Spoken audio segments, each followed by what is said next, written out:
Populated villages ఎక్కడ ఉన్నాయో వాటికన్నిటి కూడా ఆది కర్మయోగ అనేది మనం సర్వే చేయాల్సి ఉంటుంది. అయితే ఆది కర్మయోగ అనేది మన సెంట్రల్ గవర్నమెంట్ రాష్ట్ర గవర్నమెంట్ సంబంధించిన ఒక ప్రాజెక్ట్ వర్క్ అనమాట.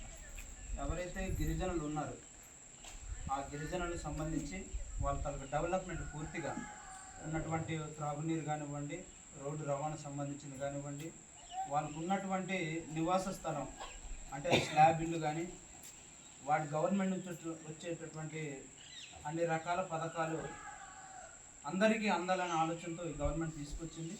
అయితే ముఖ్యంగా ఇక్కడ రెండండి, మనకి ఇప్పుడున్న ఇది విజన్ ప్లాన్ మనం రెడీ చేయాలి. 2025లో మన గ్రామం ఇలా ఉంది, 2030 వచ్చేసరికి మన గ్రామం ఇలా ఉంటుందని మన చిన్న ఇమేజిన్ అనమాట.